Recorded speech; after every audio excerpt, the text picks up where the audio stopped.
All right, let's dive into one of literature's greatest novels to deconstruct a truly unforgettable monster, Fyodor Pavlovich Karamazov. We're going to get right into it and figure out what exactly makes a character like this tick. But first, let me ask you something. What makes a father truly, deeply terrible? Is it just neglect? Or cruelty? Pure selfishness? Kind of think about that for a second, because we're about to meet a man who isn't just one of those things. He's the whole package, and then some. So, that question I just asked? Well, here's your answer. Meet Fyodor Pavlovich Karamazov. In Dostoevsky's masterpiece, he is the patriarch of the Karamazov family, and he's not so much a guiding light as he is a dark star, a kind of gravitational force of chaos that his three sons are trapped orbiting around. And this quote right here, this just nails the central puzzle of Fyodor. See, the thing is, he's not just some boring evil guy. He is bursting with this incredible, powerful, relentless thirst for life. The problem, and it's a huge problem, that life force is completely adrift, with zero moral compass to guide it. None. So what does that actually look like in person? Well, the first thing you notice about Fyodor isn't the monster. It's the clown. He puts on this incredible performance, so let's peel back that first layer. The buffoon, a mask that he wears with, frankly, shameless pride. But don't be fooled. This isn't just some guy telling bad jokes. Oh no. His buffoonery is a weapon. He plays the fool to totally dominate every social situation. He puts other people down just to make himself feel bigger. He even seems to get a kick out of disgracing himself in public. Why? Because to him, it just proves his own twisted worldview, that deep down, everyone is just as ugly and nasty as he is.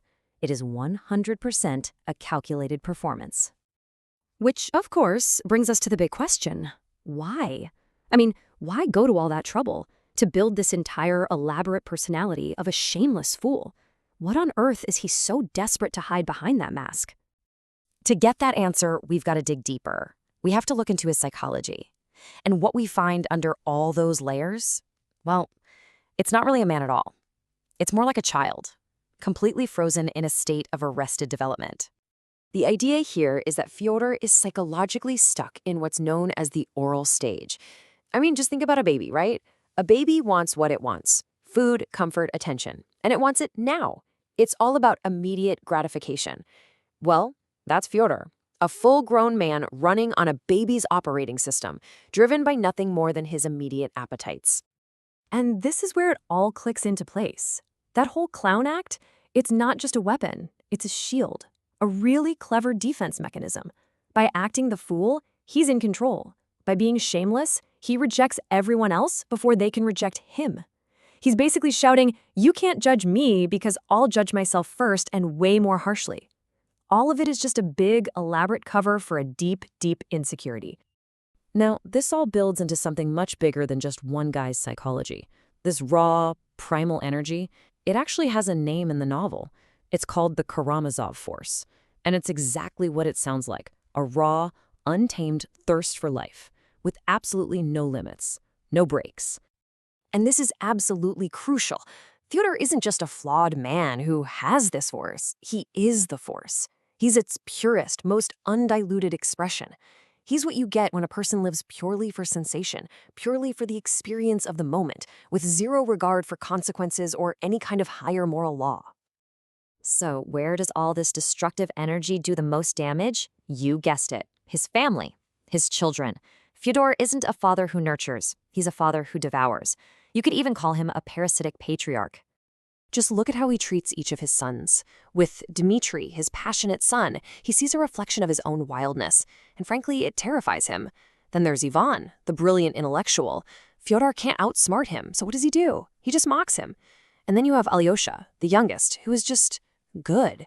And that simple goodness acts like a silent judgment on Fyodor's entire life, filling him with shame. He doesn't build them up, he feeds on them, emotionally. And just in case we didn't get the point, the novel gives us this perfect contrast. It's brilliant. On one side, you've got Fyodor, the biological father. He consumes, he corrupts, he takes life. On the other side, you have the elder Zosima, a spiritual father figure. He nurtures, he guides, he gives life. Placing him side by side really shines a spotlight on Fyodor, showing us exactly what he is by showing us everything he's not. So let's zoom out. What does this all add up to? In the grand scheme of this epic story, Fyodor stops being just one awful man. He becomes something much bigger. He becomes a symbol of a rotting, corrupt past. Here's a powerful way to think of it. If the Karamazov family is a tree, Fyodor is the disease, the rot, deep down in the roots. He represents a whole generation of decay, a past so toxic that it's poisoning the very ground his sons are trying to grow in. And that is why his murder is the absolute centerpiece of the entire novel. It's not just a crime mystery, it's a symbolic patricide. For the sons to have any hope at all of creating their own future, of finding their own way, the past, which he represents, has to be destroyed. They have to, literally or metaphorically, kill what he stands for just to be free. And so, that leaves us with this final, massive question, one that goes way beyond this one story. If the past you inherit is truly rotten, if its very foundations are corrupt, does it have to be completely destroyed to make way for the future? It's a powerful and pretty unsettling thought to leave you with.